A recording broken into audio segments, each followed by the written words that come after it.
प्यारे विद्यार्थियों, आज हम लोग 8वीं कक्षा की गणित के अभ्यास 1.7 के प्रश्नों को हल करना सीखेंगे। और पिछले वीडियो में भी हमने इसी अभ्यास के प्रश्नों को हल किया है।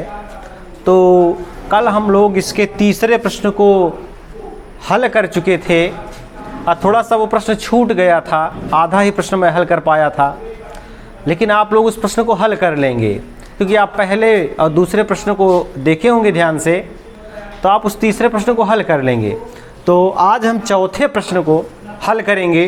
तो ध्यान से देखिए, यह प्रश्न आपके लिए महत्वपूर्ण है और थोड़ा सा अलग भी है माने पिछले 3 प्रश्नों से। तो इस प्रश्न को आप ध्यान से देखिए।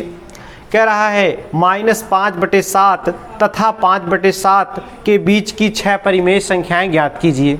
तो एक चीज़ आप फिर से याद कर लीजिए, हमने कहा था कि 2 परिमेय संख्याओं के बीच में परिमेय संख्याएं अनंत होती हैं। माने अगर कहा जाए कि 4 और 5 के बीच में कितनी परिमेय संख्याएं हैं, तो आप कहेंगे नहीं 4 6 कर दे रहे हैं इसको हम, 4 6 के बीच में कितनी परिमेय संख्याएं हैं। तो आप ऐसा ना सोच लें कि 4 और 6 के बीच में तो केवल 5 है, ऐसा नहीं है। 4 और 6 के बीच में हजारों लाखों करोड़ों परिमेय संख्याएं हैं, केवल 5 ही नहीं है। तो माने 2 परिमेय संख्याओं के बीच में अगर कोई पूछता है कितनी परिमेय संख्याएं होती हैं, तो आपका क्या उत्तर होगा? अनंत। माने उनकी कोई संख्या नहीं है कि हम बता दें 10 है 20 है। तो चलिए अब प्रश्न पर आते हैं कि -5/7 और 5/7 के बीच की 6 परिमेय संख्याएं आप ज्ञात कीजिए। तो देखिए यहाँ तो 6 पूछा है, आपसे 1 परिमेय संख्या पूछ सकता था बीच की, और 2 परिमेय संख्या पूछ सकता, 10 भी पूछ सकता था। तो देखिए यहाँ पर 6 पूछा है, तो 6 परिमेय संख्या हम ज्ञात करेंगे। तो हम लिख लेते हैं कि माना -5/7 तथा 5/7 के बीच की 6 परिमेय संख्याएं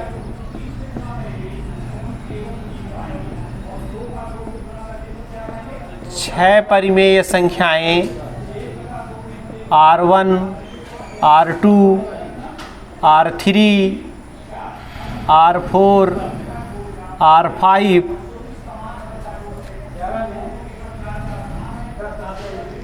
तथा R6 हैं। तो देखिए यहाँ हमने मान लिया और सबके बीच में आप एक कामा लगाते चलिए। तो यहाँ हमने मान लिया क्या कि माना -5/7 तथा 5/7 के बीच की 6 परिमेय संख्याएं R1 R2 R3 R5 R6 इस प्रकार से 6 परिमेय संख्याएं मान लिया हमने। अब देखिए जब इस प्रश्न को हल करेंगे तो पहली परिमेय संख्या निकालने के लिए आपको नियम मालूम है कि इन दोनों संख्याओं का योगफल जो है, उस योगफल में आप 2 माने 1/2 से गुणा कर दीजिए। इस दोनों के योगफल में आप 1/2 से जब गुणा करेंगे तो एक परिमेय संख्या बीच की आपको पता हो जाएगी। तो देखिए हम पहले एक ही परिमेय संख्या वो पता करते हैं क्या है। तो यहाँ हम लिखते हैं R1 बराबर, पहली परिमेय संख्या R1 है, तो 1/2 गुणे और -5/7 प्लस 5/7। देखिए क्या किया, दोनों परिमेय संख्याओं का योगफल और उस योगफल में 1/2 का गुणा। तो बस आप हल करिए। तो 1/2 तो हम ऐसे लिख लिए गुणते। अब यहाँ देखिए हर बराबर है तो आप अंश का जोड़ घटाना कर लीजिए। तो यहाँ हम देख रहे हैं बचने वाला है आपका 0/7, क्योंकि भाई देखिए -5 है ये और यह +5 है, तो प्लस माइनस का माइनस हो जाएगा, तो 5 में से 5 गए 0 और ये नीचे ये हर 7, 0/7। अब इसका जब 2 से गुणा करेंगे तो यहाँ क्या हो जाएगा 0/14 बराबर 0। तो आप देखिए यहाँ पर एक परिमेय संख्या क्या है, आपको मिल गई 0। 0/14 का मतलब क्या है, 0 ही होता है। तो लेकिन लिखा हमने ऐसा है 0/14 क्योंकि यह भी एक परिमेय संख्या है। अच्छा, क्या शून्य परिमेय संख्या नहीं है? क्या शून्य परिमेय संख्या है ना, 0/14, क्योंकि परिमेय संख्या क्या है? जो P अपान Q के रूप में जिसे व्यक्त किया जा सके। तो लेकिन क्या उसमें Q 0 नहीं होना चाहिए। तो देखिए P अपान Q के रूप में लिखा है। अब P भी पूर्णांक है, Q भी पूर्णांक है, लेकिन देखिए Q का मान 0 नहीं है, इसका मान तो 14 है ना। तो P का मान 0 हो जाए कोई दिक्कत नहीं, लेकिन Q का मान 0 नहीं होना चाहिए। तो 0/14 एक परिमेय संख्या है और इसकी फाइनली वैल्यू क्या है? 0 ही है। तो यहाँ पर एक परिमेय संख्या हमने ज्ञात कर लिया, क्या? 0/14। तो देखिए यहाँ पे R2 बराबर अब हम ज्ञात करेंगे। तो R2 बराबर फिर करेंगे 1/2 गुणते, अब यहाँ पर R1 प्लस 5/7। अब देखिए यहाँ पर पिछले सवालों में आपने देखा होगा कि जब एक परिमेय संख्या ज्ञात कर लेंगे तब उस परिमेय संख्या में दूसरी परिमेय संख्या को हम प्लस कर देंगे, अब फिर 1/2 से हम गुणा करेंगे, तब फिर दूसरी परिमेय संख्या ज्ञात हो जाएगी। तो चलिए देख लेते हैं। 1/2 आप ऐसे लिख लीजिए, गुणे R1 आप लिख लीजिए। R1 हमने क्या प्राप्त किया है? 0/14 और प्लस 5/7। अब देखिए अब इसे हल करेंगे तो 1/2 गुणे ऐसे ही ले लें, और जब इसे हल करेंगे तो आप यहाँ क्या करें? इसमें 2 से आप गुणा कर दें, इसका भी हर क्या हो जाएगा? 14 हो जाएगा। तो हम यहाँ लिख लेते हैं कि 0/14 प्लस 10/14।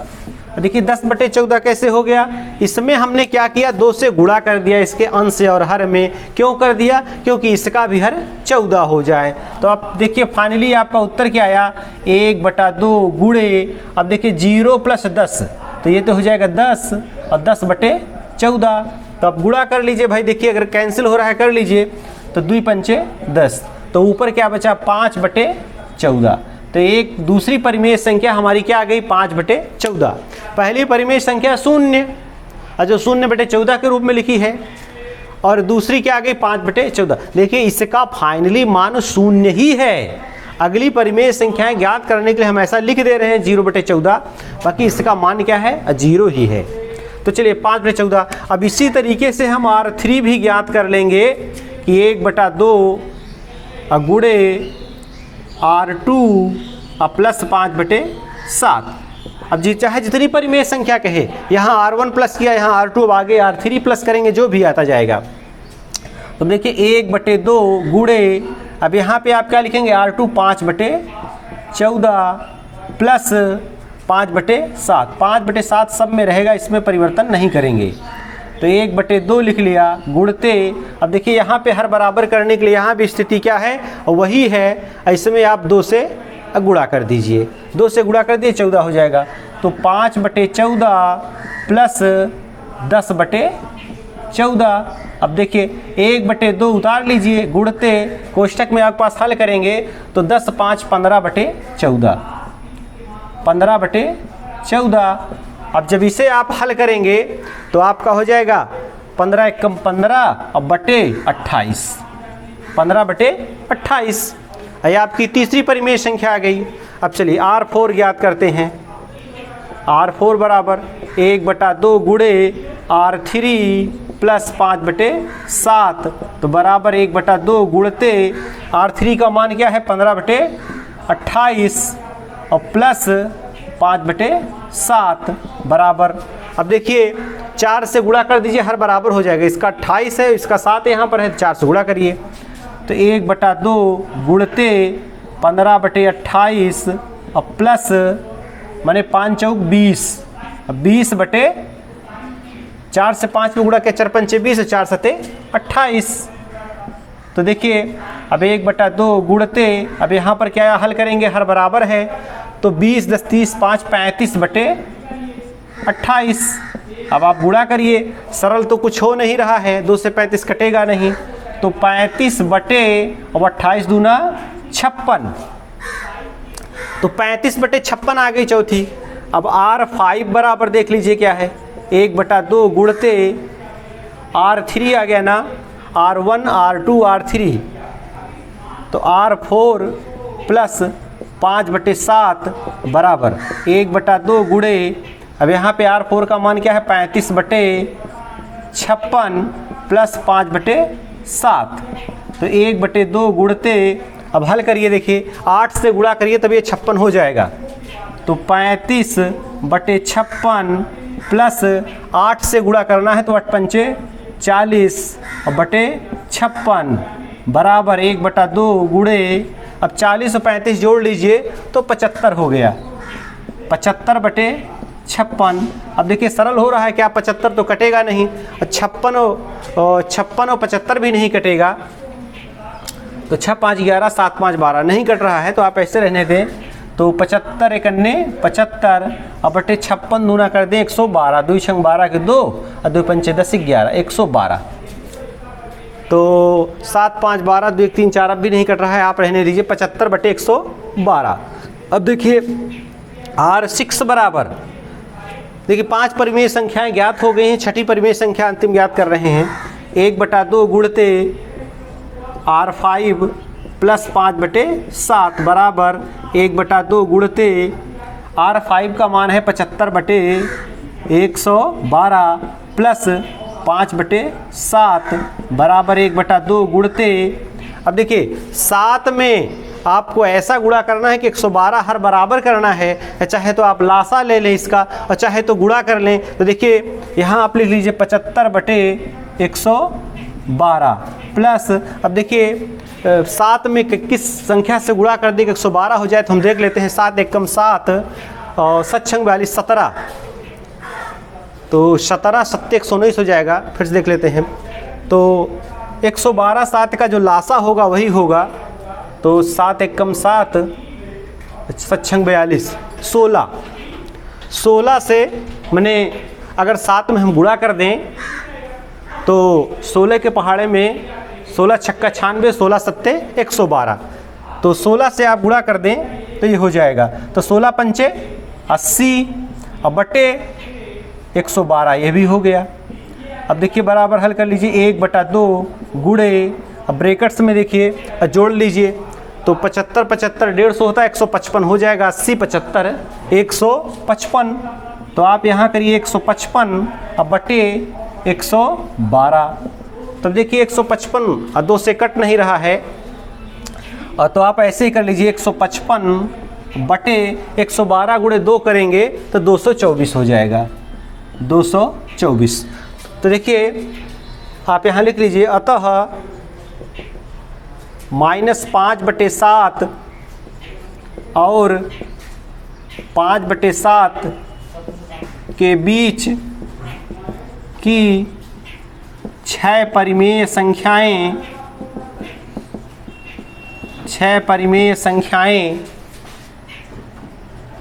5/14, पहले 0/14 5/14 और 15/28 और 35/56 75/112 155/224, तो ये देखिए 6 परिमेय संख्याएं आपने अज्ञात कर ली कि -5/7 और 5/7 के बीच की 6 परिमेय संख्याएं ये आपके सामने लिखी हैं।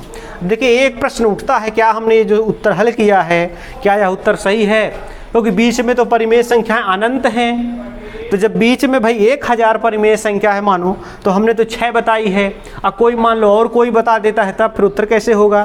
तो देखिए उत्तर जांच करने की भी प्रक्रिया है, तो अब देखिए कितनी भी परिमेय संख्याएं पूछे आप ऐसे ही आप लगा सकते हैं, उत्तर की जांच करना हम बताएंगे कैसे आप जाने कि आपका ये उत्तर सही है, ताकि कभी ऐसा प्रश्न बन जाए कि बताइए -5/7 और 5/7 के बीच की परिमेय संख्या 155/224 है या नहीं, तो आप कैसे बताएंगे कि बीच में है कि नहीं निके यह, तो ये जांच करने का तरीका हम बता रहे हैं। तो प्रश्न आप देख लीजिए, समझ लीजिए, अगर ये प्रश्न समझ में अभी नहीं आया है तो आप दोबारा से भी वीडियो को देख सकते हैं। तो अब इससे थोड़ा सा हम हटा करके और चेक करते हैं, तो ये परिमेय संख्याएं लिखी हैं, थोड़ा ऊपर वाला भाग हम मिटा दे रहे हैं।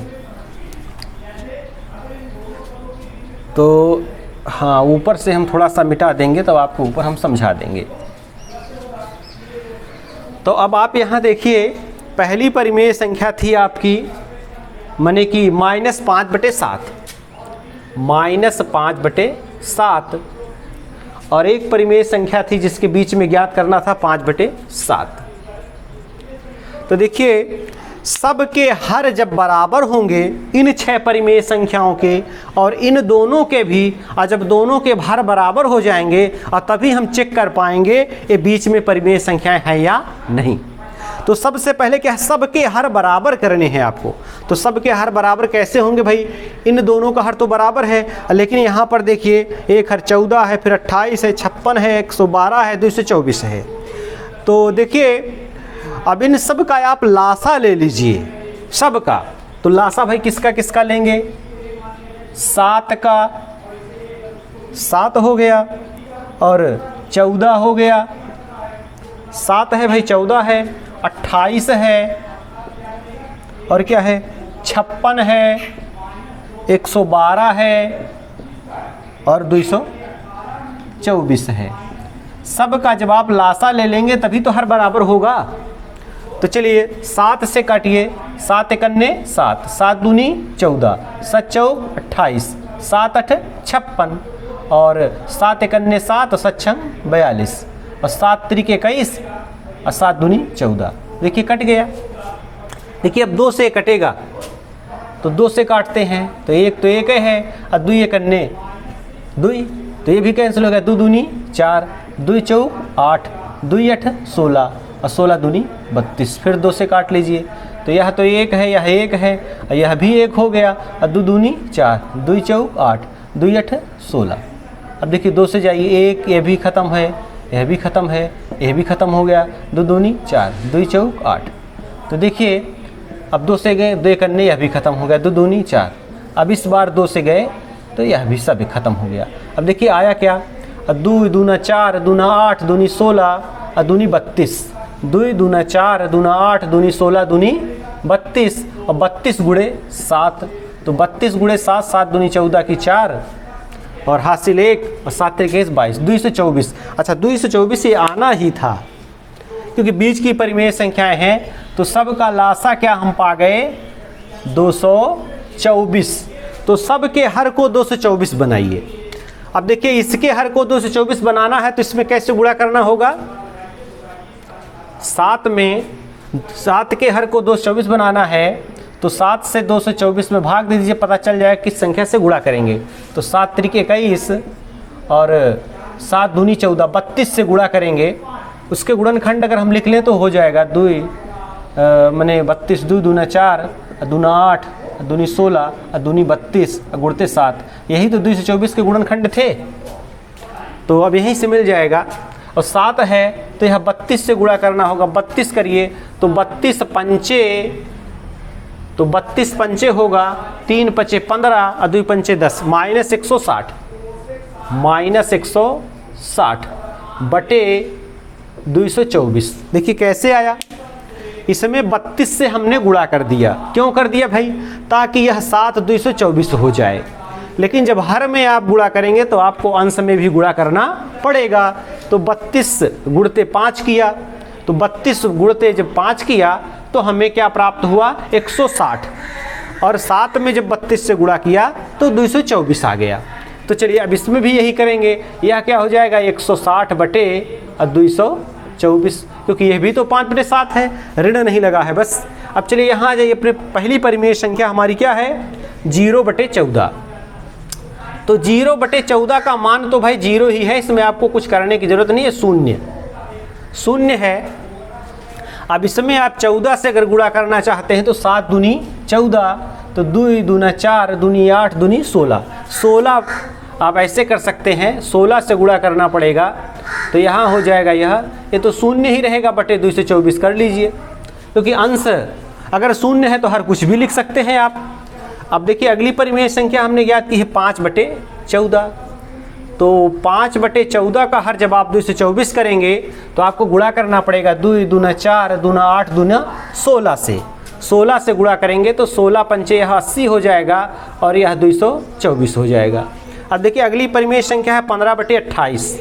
तो 15/28 जब 28 मैंने इसे 224 बनाना चाहेंगे तो 7 दूनी 14 दूनी 28 गुणा कितने से करना पड़ेगा? 2 दूना 4 दूना 8 से।